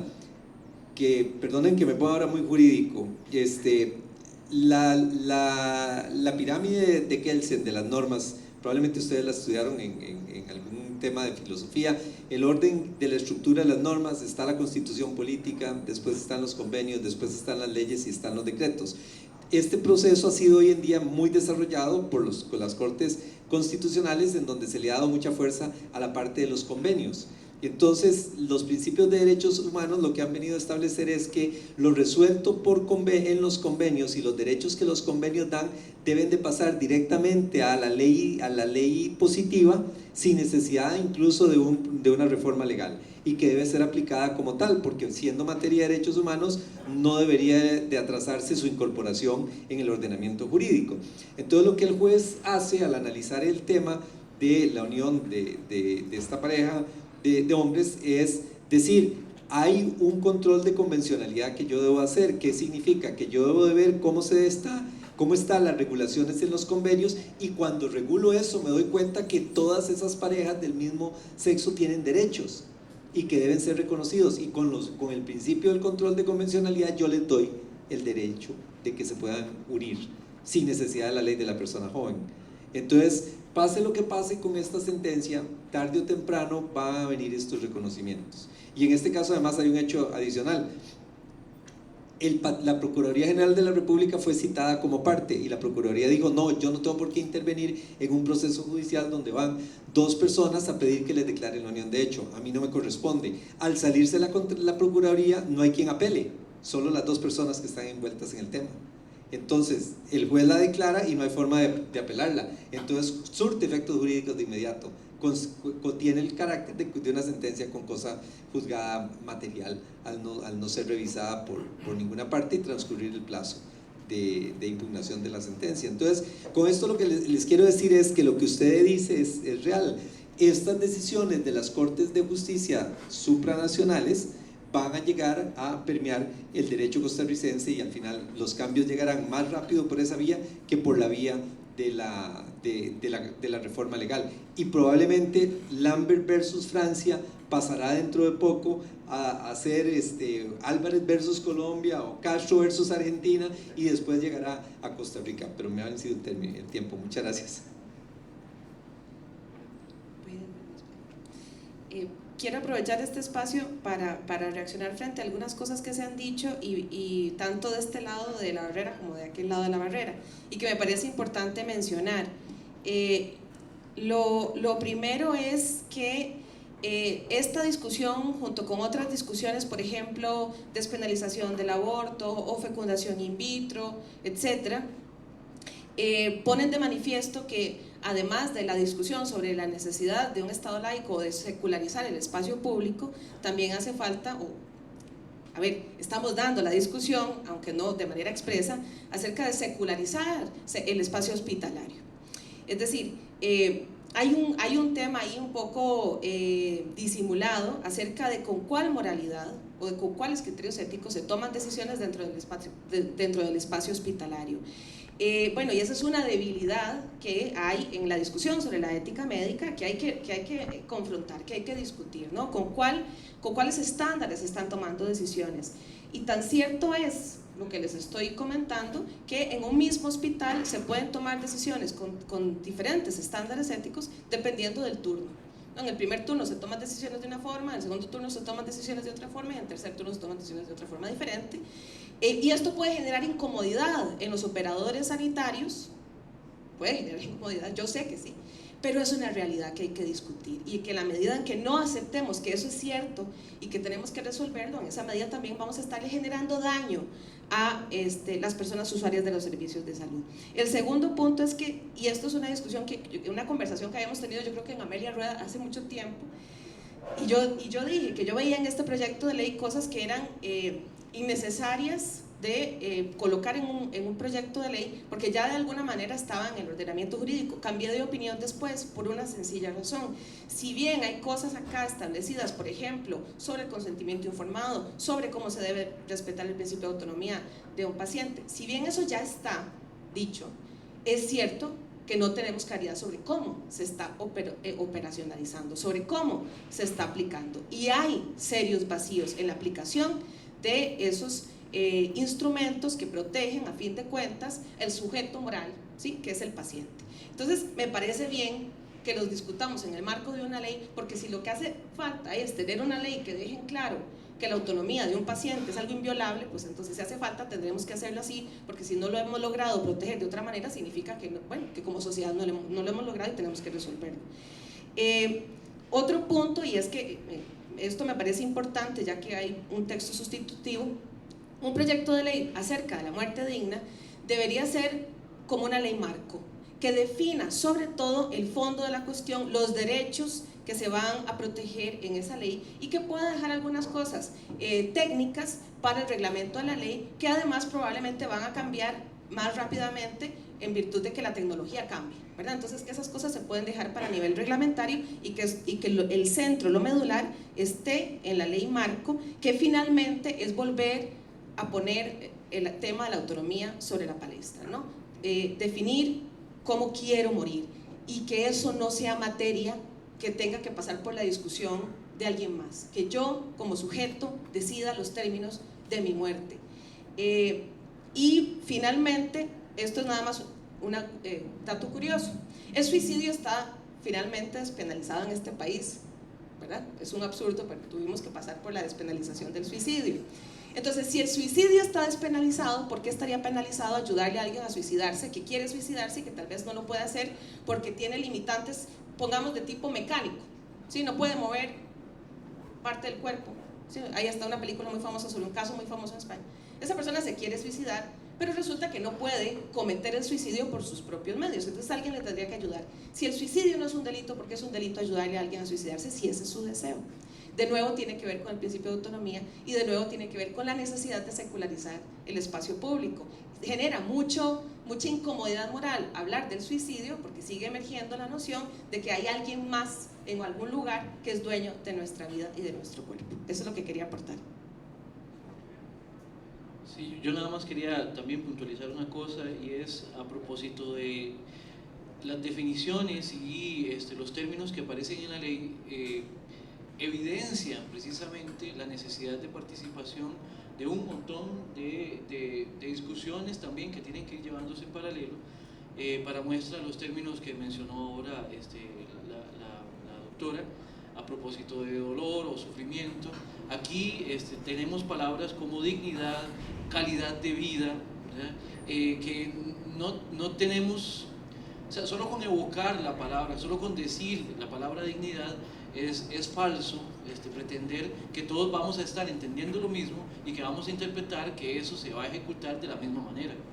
Entonces, eso lo que evidencia es que hay muchas discusiones por dar, tan siquiera para buscar un punto de encuentro a propósito de qué es lo que estamos entendiendo por aquellas definiciones que están en la ley.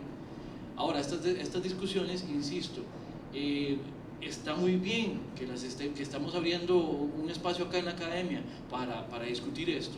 Está muy bien que se presenten esos proyectos de ley en la Asamblea Legislativa, pero también es necesario que esta discusión salga de esos entornos y que le llegue a todo el mundo, que eventualmente podría tener participación en un tratamiento que sea regulado por esta ley. Eso es lo que quería decir. Sí, claro, perdón.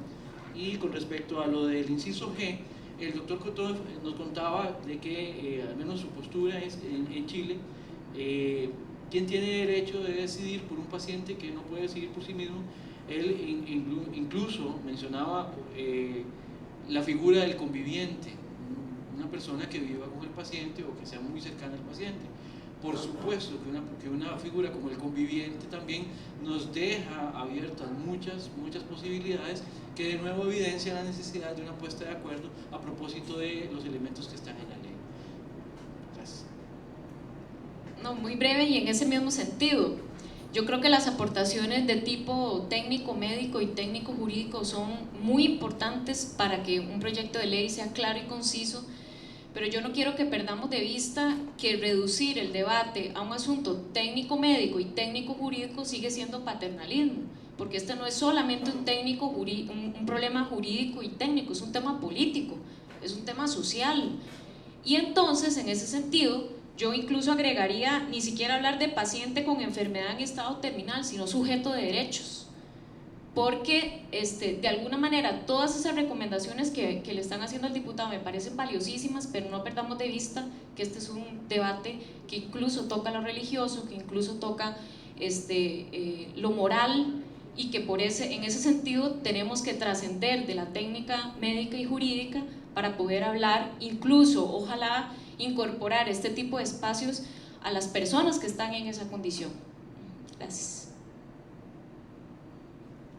¿Alguien más quiere hacer preguntas? Buenas noches nuevamente, público simpático. Nada más una cuestión también muy puntual. La cuestión sería acá que estamos discutiendo, sí, no hay muerte digna. Es decir, muerte digna no es nada más cuidados paliativos. Esto nos lo hablaba el doctor Cotó.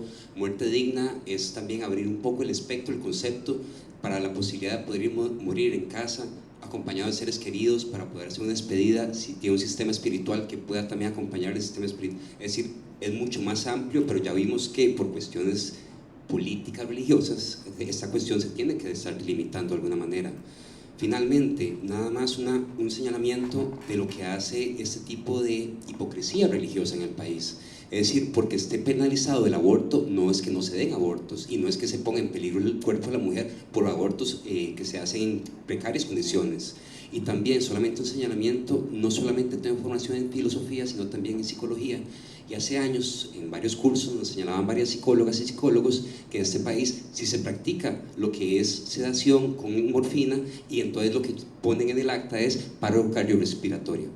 Entonces, si se aplica en el país también esto, lo que pasa es que no hay un marco regulatorio legal que pueda realmente decir qué es lo que está adecuado y qué no es adecuado. Entonces no se puede tapar el cielo con el dedo, el sol con el dedo diciendo no existe. Sí se da. Muchas gracias. Sí, buenas noches. Le tengo una pregunta a don Antonio Álvarez. Justamente usted hizo referencia a su experiencia como diputado hace 20 años cuando se propuso la ley contra el hostigamiento sexual en el empleo y la docencia. En aquel momento no existían diputados, digamos, de partidos evangélicos per se, pero eso no significa que la Asamblea Legislativa no tuviera también diputados y diputadas muy conservadoras.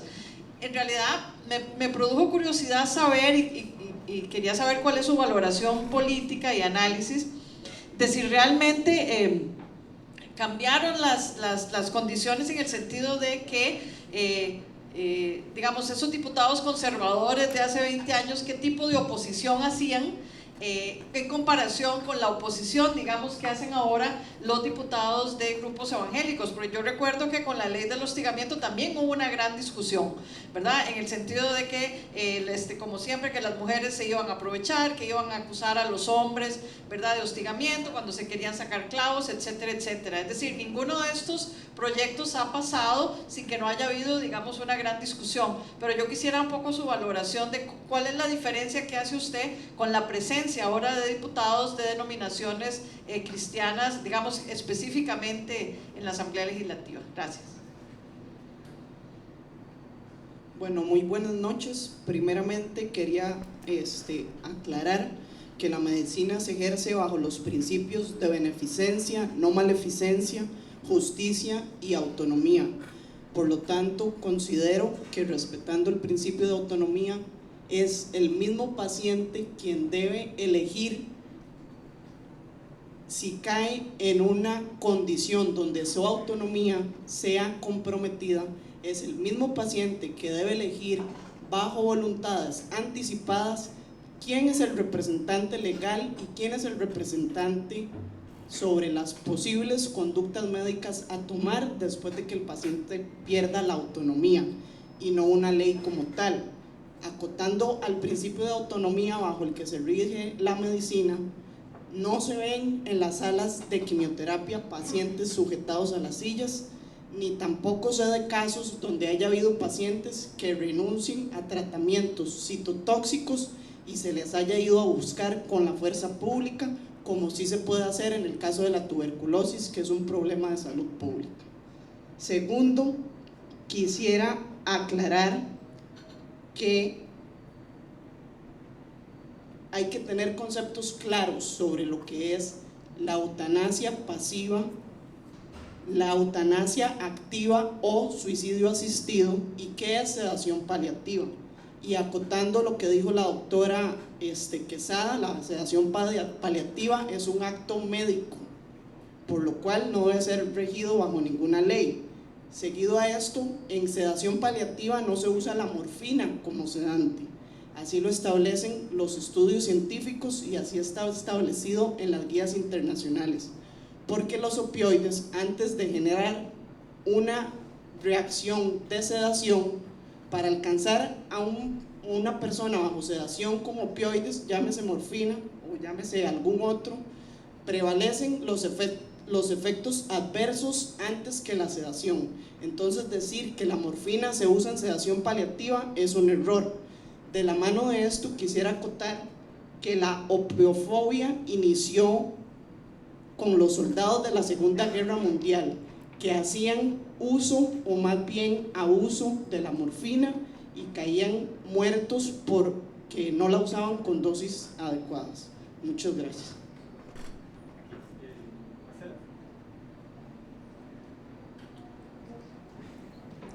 Buenas noches, yo tengo dos preguntas, una para los profesores de filosofía. Primero quería saber cómo, ustedes dicen que definir los conceptos es un poco complicado, lo sé, pero yo veo que es importante ver cómo comparar el artículo 21 de la Constitución Política, que dice que la vida es inviolable, en relación al derecho a la calidad de vida que puede tener una persona, porque según mi opinión personal, si no tenemos calidad de vida, no tenemos vida. Entonces quería ver como filosóficamente cómo ustedes determinaban el calidad de vida versus vida. Y la segunda pregunta es jurídica para el señor diputado, que nada más quería saber si usted me puede hacer un comentario en relación al artículo 93 del Código Penal, que dice del perdón judicial en el inciso 6, digamos, que da potestad del juez perdonarle la pena a una persona que realice el homicidio por piedad, por decirlo así. Si quiere le puedo leer el inciso para que lo... un momentito. Bueno, el inciso 6 dice, bueno, el artículo dice que extingue de la pena por perdón judicial, el artículo 93 del Código Penal, a quienes en caso de homicidio piadoso se compruebe que accedieron en reiterados requerimientos de la víctima y en el propósito además que fue el de acelerar una muerte inevitable.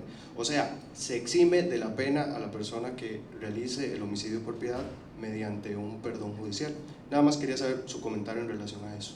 Gracias. Yo también otro comentario relacionado a otro tema que no se ha tocado, que es muy importante, y es en relación a las voluntades anticipadas o decisiones anticipadas.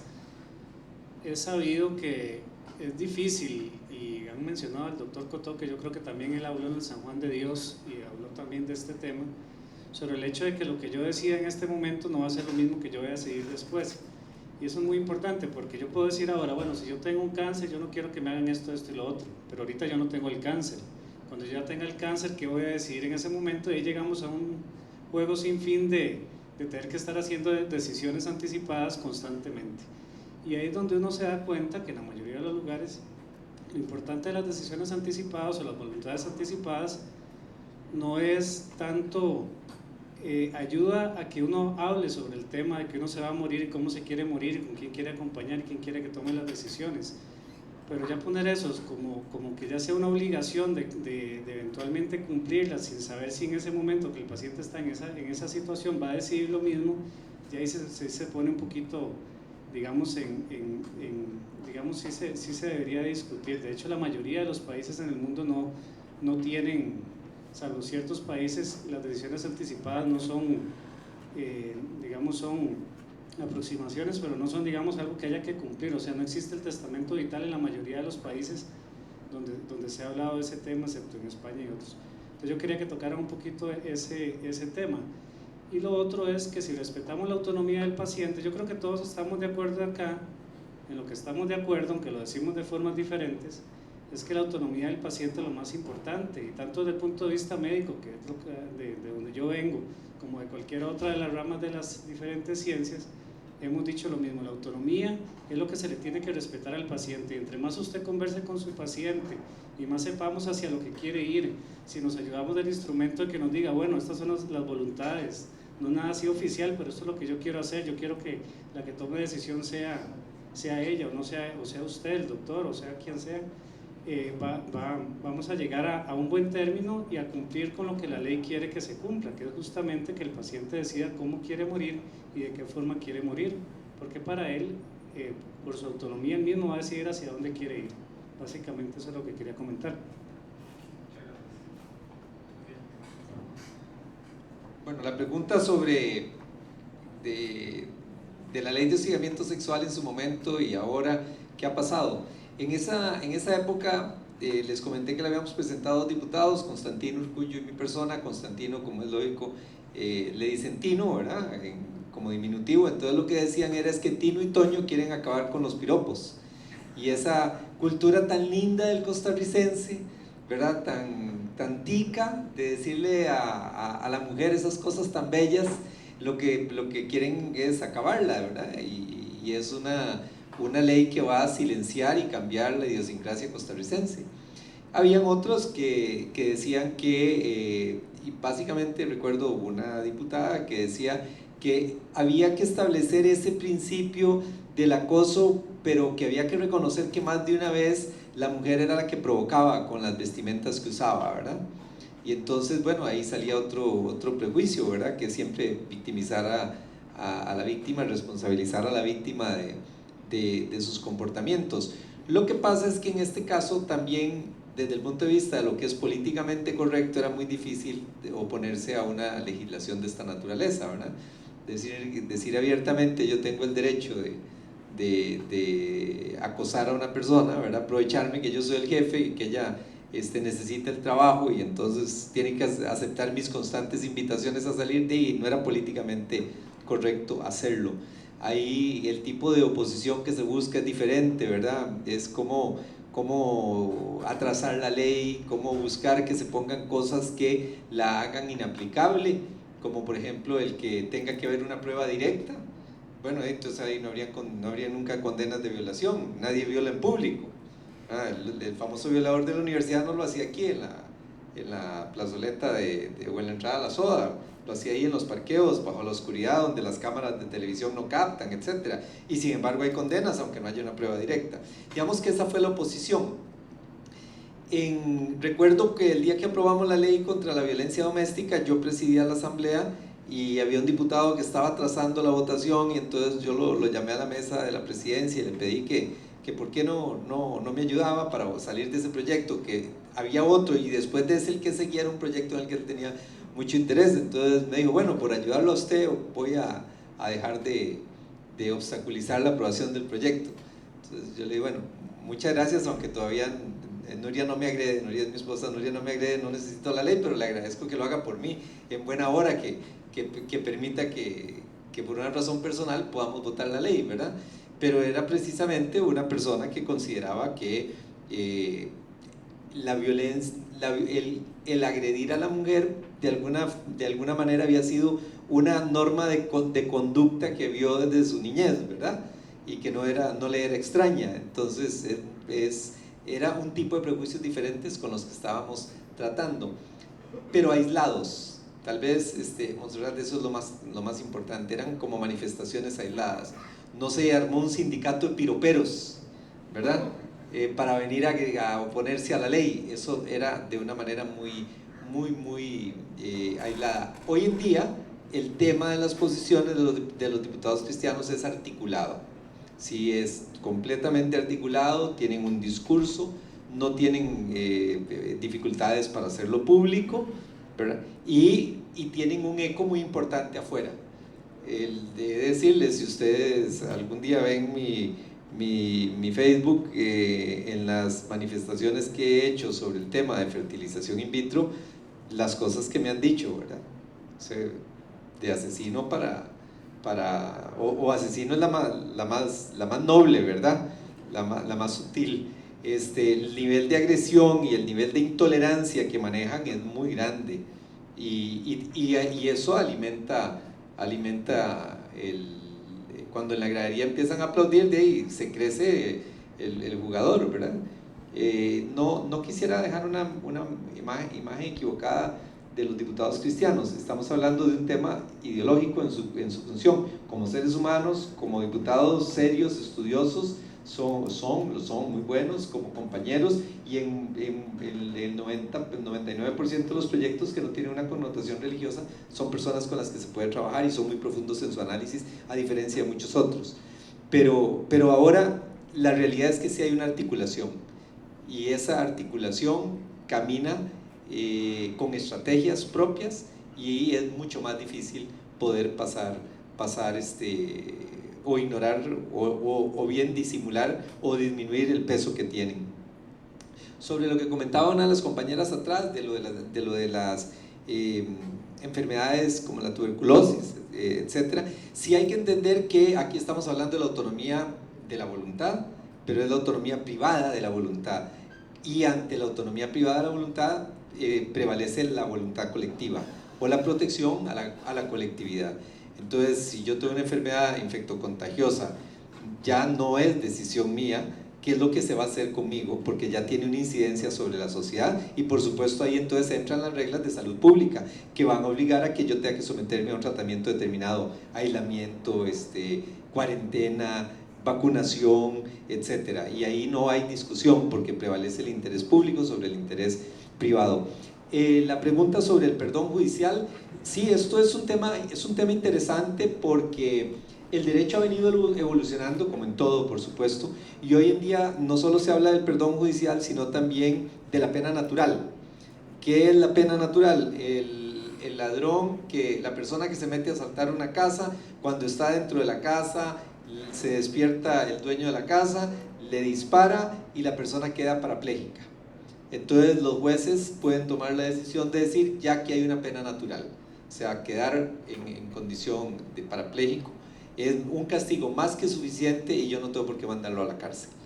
Entonces el derecho ha venido evolucionando mucho desde esa perspectiva. Creo que el caso ha sido discutido públicamente en la situación de un padre que se le olvidó el hijo dentro del carro, un bebé, y el bebé murió. O sea que desde el punto de vista del derecho penal, si la represión social, ninguna puede ser más grande que el como padre tener que cargar con ese dolor el resto de su vida, ¿verdad?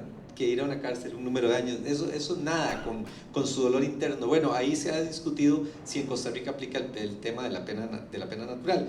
El perdón judicial entonces es uno de esos temas, no de las nuevas corrientes, porque está desde la existencia del código, en donde el juez puede hacer ese tipo de valoraciones, que de alguna manera es una atenuación al comportamiento que tuvo la persona, pero caemos dentro del marco probatorio. O sea, la persona tiene que probar que tuvo repetidas súplicas ante el dolor, ante la situación que estaba viviendo, ante lo que estaba pasando, para poder tomar esa acción, y entonces el juez concede el perdón. Me parece que es una figura razonable, y hoy en día todavía más, o sea, hay todavía muchísimos más elementos de juicio para analizar, más avance en las ciencias sociales, en la criminalística, etcétera, para poder hacer este tipo de valoraciones, y me parece importante y lo respaldo.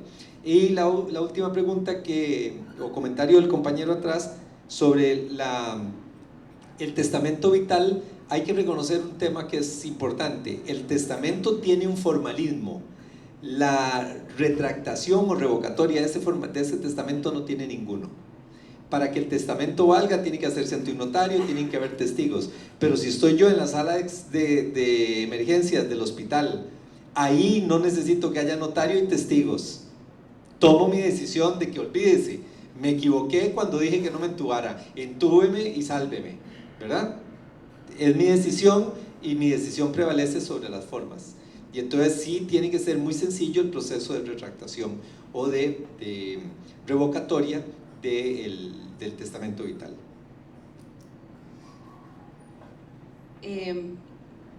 Brevemente, bueno, el artículo constitucional que indica que la vida humana es inviolable tiene diversas formas de interpretarse dependiendo de dónde se sitúe la persona que quiere interpretar la norma. Ahora, si una persona es operadora judicial, tiene que interpretarla en el marco de lo que doctrinariamente nutre la interpretación, digamos, el contenido de ese artículo, ¿verdad? Lo que dicen las convenciones de derechos humanos, y yo creo que es importante y que no mucha gente tal vez conoce la historia de cómo llegó ese artículo a la Constitución, y hay que reconocer que esa historia tiene que ver con el contexto político de América Latina, en el momento en que en varias dictaduras de América Latina el Estado asesinaba a las personas de manera impune, ¿verdad? Entonces, digo, para discutir un poco que esto no tenía que ver en el momento en que se introdujo con, no sé, un óvulo fecundado o algo así, ¿verdad?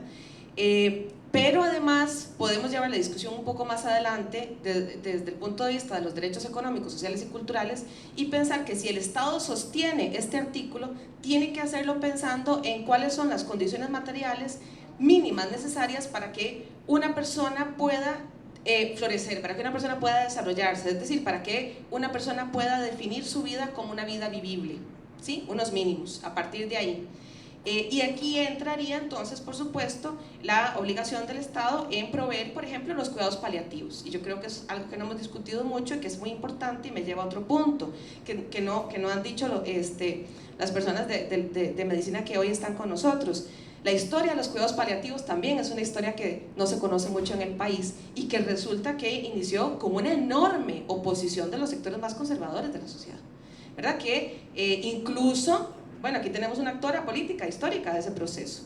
El control sigue siendo un control muy estricto el que hay sobre la morfina, pero ni parecido a lo que teníamos hace 25 años. Entonces es interesante revisar eso y ver que más o menos la misma historia vamos a tener con eutanasia y con suicidio asistido, ¿sí? Oposición al principio, pero finalmente esto va a tener que evolucionar porque son temas que tienen que ver finalmente con el ejercicio de la voluntad, y que por ahí dijo también un colega, estamos todos de acuerdo en eso. Sin embargo, a la hora de la práctica es donde a veces no entendemos qué significa estar de acuerdo en que la voluntad de un individuo, de un sujeto, es lo que debe prevalecer. Y hablando entonces de la voluntad anticipada, bueno, cuidado, nuestra preocupación con la voluntad anticipada es una expresión por ahí de paternalismo suave, ¿verdad? Tenemos que estar, usted me dice que no, pero yo no estoy hablando de lo que usted piensa o no piensa, sino que pueden haber personas que tengan temor por la voluntad anticipada, pero porque les mueve el paternalismo suave, y eso puede ser las mejores intenciones, pero hay que problematizar, y estoy de acuerdo con el señor diputado que el proceso de cambio de la voluntad tiene que ser lo más sencillo posible, pero que es necesario tener algún instrumento de expresión de la voluntad anticipada, sobre todo en espacios sanitarios altamente burocratizados, ¿sí? Que se mueven a veces de manera inercial, y bueno, y eso es una realidad con la que tenemos que vivir. Y finalmente, creo que hay que tener cuidado con que algunas veces no se está respetando de manera completamente transparente la autonomía de una persona, sino que se está coaccionando de maneras sutiles, ¿sí? Y que eso hay que elaborarlo también, discutirlo. En efecto, yo nunca he visto una sala de quimioterapia a un paciente amarrado, ¿verdad?, que se le esté obligando, pero la sola expresión ya me parece que hay que discutirla, ¿sí? Que es problemática, decir, bueno, aquí nadie se tiene amarrado. Yo conozco casos, y trabajo en esto, me dedico a esto, yo conozco casos en los que se ejerce coacción cuando le dice, bueno, yo no la tengo aquí amarrada, si no le gusta lo que estoy proponiendo se puede ir, ¿sí? Hay muchas formas de hacer las cosas que parecen legales y que probablemente lo sean, pero que son éticamente inaceptables. Finalmente eso es a lo que tenemos que llegar. Yo quería nada más agregar un elemento con respecto a la pregunta que me parece muy valiosa con respecto a la vida. Es una pregunta tramposa en el entendido en que vida es una palabra que tiene una multiplicidad de interpretaciones, lo dijo muy bien la profesora Arguedas, porque tenemos aquí representantes del sector médico, del sector jurídico, del sector filosófico, a un diputado, Y yo creo que si hiciéramos una encuesta sobre cuándo empieza la vida para cada uno de nosotros, nos sorprenderíamos de la cantidad de respuestas que esa pregunta puede tener. Entonces, a mí me parece muy valioso que ese artículo en la Constitución Política esté ahí, pero para mi vida no significa lo mismo que probablemente para don Mario Redondo. Entonces, la pregunta es tramposa, ¿verdad? Porque en efecto la multiplicidad de interpretaciones en la sociedad es clave en ese aspecto, y a mí lo que más me preocupa es que normalmente la respuesta a la pregunta sobre la vida está normalizada en relación con lo religioso, ¿verdad? Porque muchas de las respuestas apelan a la concepción y yo no estoy de acuerdo con eso, por lo menos mi opinión no es esa. ¿Cuál es el peligro de eso? Que llevar la discusión sobre la vida al plano de la concepción es muy fácil porque biologiza un asunto que no solo es biológico, también es social, ¿verdad? Y mucho se ha hablado incluso en sociología sobre la biologización de lo social y la socialización de lo biológico, que eso es un tema que hay que debatir cuando hablamos de la vida, pero es que además, apelando al recurso, digamos, sociopolítico de este término, es que es muy fácil defender un embrión, pero luego cuando es un chiquito pobre a nadie le importa, ¿verdad? Entonces me parece que ese es un poco el argumento también de la profesora Arguedas. ¿Por qué algunas vidas valen más que otras, ¿verdad? Y peleamos un montón por los embriones para que no sean congelados y no sé qué, pero luego las condiciones sociales en las cuales debemos apelar sobre una justa distribución de la riqueza, eso ya no tiene nada que ver con la vida, ¿verdad? Es un asunto peligroso en ese sentido, porque no podemos llevar este plano, y por eso he insistido en mis intervenciones en ese aspecto, de no llevarlo a un aspecto únicamente técnico, ni únicamente jurídico. Esto es un tema social y tenemos que trabajarnos con nosotros mismos y nosotras mismas sobre nuestros prejuicios al respecto de este término.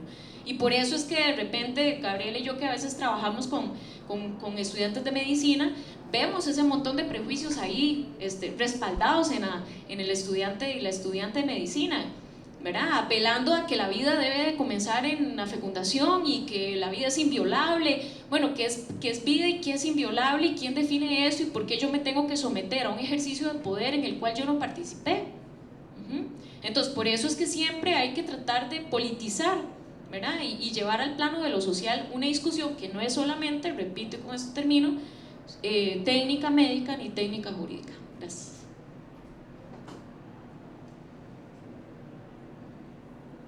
Dos comentarios muy breves a propósito de lo que usted estaba diciendo.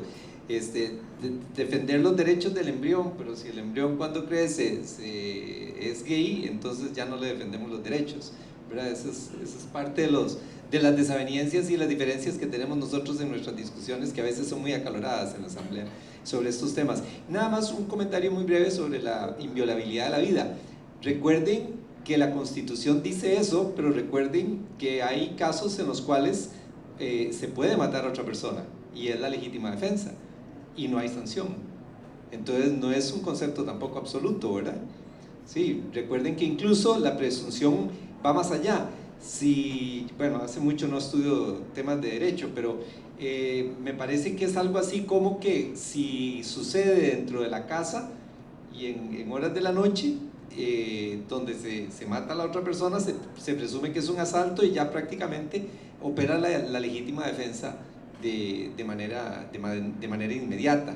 Y bueno, se mató a una persona también protegida por esa Constitución que dice que la vida humana es inviolable. Entonces no existen los absolutos. Muchas gracias. Bien, vamos a cerrar acá. Quiero agradecer a la mesa sus aportes, a ustedes sus comentarios, sus preguntas. Les propongo que nos demos un aplauso porque la verdad es que nos quedó muy bien.